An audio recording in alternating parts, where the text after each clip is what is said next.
እግዚአብሔር የሞተው ለሰው ነው። ሰው የሰው ዋጋው ስንት ብር ነው አይባልም። የሰው ዋጋው ይሄ ሰማይ ነው አይበቃውም አይደለም። ከዋክብት ተደምረው ጨረቃም ተጨምራ ፀሐይም ተጨምራ ለአንድ ሰው ለአንድ ጠጉሩ ክብር አይመጥኑም። የሰው ዋጋው እግዚአብሔር ነው። ለሰው የተከፈለው የእግዚአብሔር ደም ነው። ቁሳዊነታችን ስለጨመረ ትውልዱ ፍጹም ቁሳዊ ስለሆነ ስለሚበላና ስለሚጠጣ ብቻ የሚያስብ ስለሆነ የሰው ክብር አያውቅ። ሰው እግዚአብሔር የገዛው ነው፣ በእግዚአብሔር የተገዛ ነው ብሎ እግዚአብሔር የተከፈለለት ነው ብሎ ማሰብ ስላቃተን ማለት መንግስተ ሰማያት ሕገ ወንጌል፣ ሕገ ወንጌል ተስፋ እግዚእነ ኢየሱስ ክርስቶስ ምን ይመስላል? ሎሚ ይመስላል። ሎሚ ቅርፍቱ መራራ ሆኖ ውስጡ የሚጣፍጥ ነገር እንዳለው ጌታችን መድኃኒታችን ኢየሱስ ክርስቶስ የተቀበለው መከራ መራራ ነው። ለእኛ ግን የሚጣፍጥ ድህነት ሰጥቶናል። በመራራ መከራ ውስጥ እርሱ ከሰማይ ሲወርድ እኛን በሰማይ መንግስቱ ለመቀመጥ አብቅቶናል። የእግዚአብሔር ልጅ የሰው ልጅ በሆነ ጊዜ የሰው ልጅ የእግዚአብሔር ልጅ ለመሆን በቅቷል። እግዚአብሔር ሰው ለመሆን ሲሆን ሰው እግዚአብሔር ለመሆን አረገ ማለት ነው። እግዚአብሔር ሰው ለመሆን ወረደ፣ ሰው እግዚአብሔር ለመሆን አረገ። ክርስቶስ ሲሆን ከሰማያት ወረደ እንላለን። ሰማያት የተባሉ ምንድን ናቸው? ሰማይን ጥሎት አልመጣም። በመጽሐፈ ባሕሪ ሊቃውንቱ እንዳስቀመጡት እግዚአብሔር ከሰማይ ወረደ ማለት ሰማይን ጥሎ መጥቷል ማለት አይደለም። ሰማያት የተባሉ ምልአቱ፣ ስፋቱ፣ ርቀቱ፣ መንግስቱ፣ ልዕልናው፣ እበዩ እነዚህ ናቸው። ከነዚህ በትሕትና ወረደ ነው። ከምልአት ወረደ። ከምልአት ወርዶ በውሱንነት ሲገለጥ ውስን የነበረው ስጋ ምልአትን ገንዘቡ አደረገ። ረቂቅ መለኮት በግዘፍ ሲገለጥ ይዳሰስ የነበረው ስጋ በርቀት ገንዘብ አደረገ። ልዑል የነበረው አምላክ በትሑት ስጋ፣ በድሃ ስጋ፣ በነዳይ ስጋ ሲገለጥ ነዳይ የነበረ ስጋ ባዕል መለኮትን ገንዘቡ አደረገ። ልዑል መለኮትን ገንዘቡ አደረገ። መለኮትነትን ገንዘቡ አደረገ። መንግስቱ ዘላለም አካላዊ ቃል ክርስቶስ ትሑት ስጋን አጋንንት ይገዙት፣ ይረግጡት፣ ይጫወቱበት የነበረ ስጋን ሲለብስ አጋንንት ይረግጡት የነበረው ስጋ ደግሞ አጋንንትን የሚረግጥ ለመሆን በቃ ማለት ነው። በዚህ ልዕልና ነው ክርስቶስ ጌታችን ኢየሱስ ክርስቶስ ሰውን ነፃ ያደረገው ማለት ነው። ከልዕልና ወደ ትሕትና፣ ከእበይ ወደ ንዴት ወይም ወደ ትሕትና ዝቅ ብሎ ትሑታንህ በትሕትናሁ አለ። የተዋረዱትን ተዋርዶ ዝቅ ያሉትን ዝቅ ብሎ ነፃ ወጣቸው ይላል። ይሄ ነው ሎሚ የሚባለው ማለት ነው። በማቴዎስ ወንጌል ምዕራፍ 13 ቁጥር 44 እንደሚል ቃል አለ። መንግስተ ሰማያት በእርሻ ውስጥ የተዳፈነ የወርቅ መዝገብን ትመስላለች ይላል። በእርሻ ውስጥ የተዳፈነ የወርቅ መዝገብ በመራራው ሎሚ ውስጥ የሚጣፍጥና ነጭ ጻዕዳ የሆነ መጣፈጥ እንዳለ ሁሉ በመከራ ውስጥ የተጠቀለለ ደስታ አለ ማለት ነው። በመከራ ውስጥ የተጠቀለለ ደስታ አለ።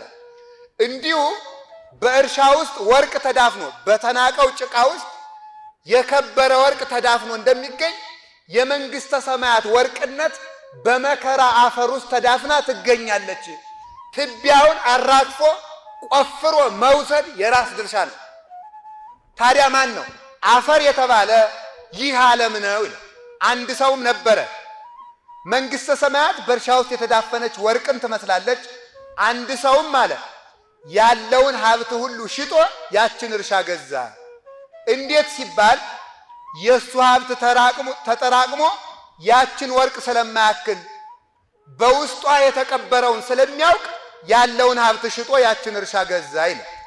እስኪ ሁላችሁም በውስጧ የተቀበረውን ስለሚያውቅ በሉ። ምን ስለሚል? ስለሚያውቅ ያለውን ሁሉ ሽጦ ማን ገዛ? ምን ገዛ አልኳችሁ? እርሻ በሉ እንጂ። ስንቱን ሽጦ? ያለውን ሁሉ ሽጦ ገዛ። ይህንን ሊቃውንት ይተረጉሙታል። ምንድን ነው ሲባል እርሻ የተባለ ይህ ዓለም ነው ይላል። ወርቅ የተባለ አዳም ነው። ያለውን ሁሉ ሽጦ የገዛው ክርስቶስ ነው ይላል። ያለውን ሁሉ ሽጦ የገዛው ክርስቶስ ነው። ይህ ዓለም እርሻ ነው፣ ያዳፍናል። በብዙ ነገር አዳፍኖ ኑሮ፣ ፖለቲካው፣ ፍልስፍናው፣ ዝሙቱ፣ ድንቁርናው፣ ጥንቆላው፣ የሌለ ዘረኝነቱ ይህ ሁሉ የሚያዳፍን ትቢያ ነው። በዚህ የተዳፈነ ግን ወርቅ አለ ነው፣ ሰው ነው። ያለው ንብረት ሁሉ ከዚያ ወርቅ እንደማይስተካከል አወቀ ማለት እግዚአብሔር ከፈጠረው ፍጥረት ሁሉ እንደ ሰው አድርጎ የሚወደው የለውም ማለት። እግዚአብሔር የሞተው ለሰው ነው። ሰው የሰው ዋጋው ስንት ብር ነው አይባልም። የሰው ዋጋው ይሄ ሰማይ ነው አይበቃውም አይደለም። የሰው ዋጋው በምድር 7 አህጉር አለ እንደምትሉት እናንተ በዚህ በጂኦግራፊ ነው በመልክዓ ምድር በሚባለው 7ቱ አህጉር ሁሉ ለአንድ ሰው ለመላ አካሉ ሳይሆን ለአንዲት ጠጉር እንኳን መጠን አይሆንም። ከዋክብት ተደምረው ጨረቃም ተጨምራ ፀሐይም ተጨምራ ለአንድ ሰው ለአንድ ጠጉሩ ክብር አይመጥኑም። መላእክት ተሰብስበው ከዝናብ ነጠብጣብ የሚበዙ መላእክት ተሰብስበው ለአንድ ሰው ለአንዲት ጠጉሩ የክብር መጠን ዋጋ አይሆኑም። የሰው ዋጋው እግዚአብሔር ነው። ስለዚህ ሰው የተገዛው በእግዚአብሔር ደም ነው። የተከፈለለት የመላክ አካል አይደለም፣ የሰማይ ደም አይደለም፣ የምድር ደም አይደለም፣ ወይም ወርቅ አይደለም። ለሰው የተከፈለው የእግዚአብሔር ደም ነው። ሰውን የዚህን ያህል ክብሩን ታውቃላችሁ? አሁን የሰው ክብር እኮ ቢገባን እንዴት ጥሩ ነበር እውነቱ። ሰው መግደል ሽንኩርት ከመክተፍ የቀለለበት ዘመን መሆን መጥቷል እውነቱ። የሰው ክብር ቢቀል ነው። ቁሳዊነታችን ስለጨመረ ነው። ትውልዱ ፍጹም ቁሳዊ ስለሆነ ስለሚበላና ስለሚጠጣ ብቻ የሚያስብ ስለሆነ የሰው ክብር አያውቅም። ሰው እግዚአብሔር የገዛው ነው፣ በእግዚአብሔር የተገዛ ነው ብሎ እግዚአብሔር የተከፈለለት ነው ብሎ ማሰብ ስላቃተን ማለት ነው። እናቶቻችን ልጆቻቸውን እንዲወዱ የሚያደርጋቸው ምንድነው? ምጥ ነው። ጌታ የጸሎተ ሐሙስ ዕለት ማታ ካስተማራቸው ትምህርቶች አንዱ ምጥ ነው። እንዲሁ የጸሎተ ሐሙስ ዕለት ለምን ስለ ምጥ ያስተምራል? ይደንቃል እኮ። መከራችሁ እንደ ምጥ ነው ብሎ ይነገራል። የእናንተ መከራ እንደ ምጥ ነው። ልትወልድ የተቃረበች ሴት ምጥ በተያዘች ጊዜ ትጨነቃለች። ልጇን በወለደች ጊዜ ግን ይላል መከራዋን አታስታውሰውም ይላል። ለምን ይልና እስመ ወለደት ብእሴ በውስተ ዘዓለም፣ በዚህ ዓለም ሰው ስለወለደች ይላል። ሰው ስለወለደች ግን ምጡን ረሳቸው አለ። ለምን ይባል? ሰው በእግዚአብሔር መልክ የተፈጠረ ነው። ሰውን ማየት እግዚአብሔርን ማየት ስለሆነ ሕፃኑን ስታይ መከራውን የምትረሳው የእግዚአብሔር መልክ ሁሉን ስለሚያስረሳ ነው። እግዚአብሔር ሁሉን የሚያስረሳ ሐዘኔን የሚሽረው በምንድነው? በአርአያው በመልኩ በመፍጠሩ ነው። ሰው የኔ ያህል ክብር ያለው ነው። ስለዚህ መንግሥተ ሰማያት በእርሻ ውስጥ የተዳፈነች ዕንቁ ትመስላለች። እርሻውም ይህ ዓለም ነው፣ ወርቁም አዳም ነው። እግዚአብሔር ያለውን ሁሉ ለሰው ልጅ ከፈለ። ለሰው ልጅ ከፈለ። ያለውን ሁሉ ማለት ክብሩን፣ ጌትነቱን፣ ምልአቱን፣ ስፋቱን፣ መንግስቱን እንደ መቀማት ሳይቆጥር ለሰው ልጅ ከፈለ ብለው ይናገራሉ። በዚህ ውስጥ ተመልከቱ፣ በመከራ ውስጥ ድነት እንዳለ ስላወቀ ነው ጌታን ሁሉ መከራ የተቀበለው። በግርፋቱ ውስጥ በቁስሉ ውስጥ የምዕመናን ፈውስ ስላለ ይቆስል ነበረ። በመታሰሩ ውስጥ ምዕመናን ስለሚፈቱ ይታሰር ነበር። ምራቅ ሲተፋበት ምዕመናን ከኃጢአት ስለሚነጹ ሲተፋበት ይታገስ ነበር። አይሁድ ግን ይጠሉት ብቻ ሳይሆን ይንቁት ስለነበር ምራቃቸውን ይተፉበት ነበር። ይህ የምራቅ መተፋት ለዓለም ከኃጢአት መታጠብን አምጥቷል። ሎሚ የተባለው እሱ ነው። መራራ ነው። በአምላክ ፊት ምራቅ ሲተፋበት፣ ባልንጀሮቻችን እንኳን ምራቅ ሲተፉብን እንሰቀቃለን።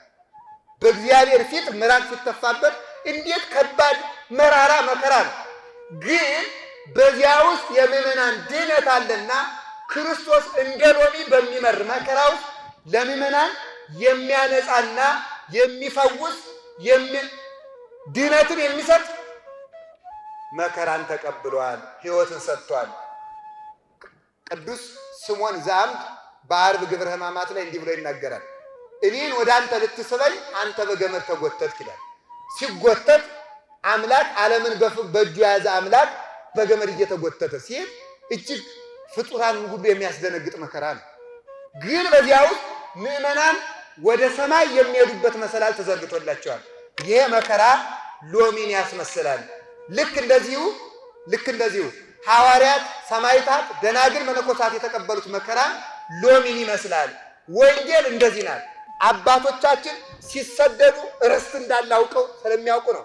የሚራቡት በክርስቶስ እንጠግባለን ብለው ነው። የሚጠሙት ክርስቶስን እንጠጣለን ብለው ነው። የሚራቆቱት እሱን ለመልበስ አስበው ነው። የወንጌል ኑሮ እንደ ሎሚ ይመራል፣ እንደ ማር ይጣፍጣል ማለት ነው። የእመቤታችን ኑሮ፣ የሰማዕታት ኑሮ፣ የመነኮሳት ኑሮ፣ የባይታውያን ኑሮ ሁሉ የሎሚ ኑሮ ነው። በውስጡ ግን የሚጣፍጥ ሕይወት አለው። ስለዚህ የምትጣፍጠው መንግሥተ ሰማያት ናት። መራራ መከራን ታግሰን ከአባቶቻችን በወንጌል መከራ ተሳትፈን ክብር ለመውረስ ያብቃን። ስብሐት ለእግዚአብሔር ወለወላዲቱ ድንግል ወለመስቀሉ ክቡር። ይቆየን።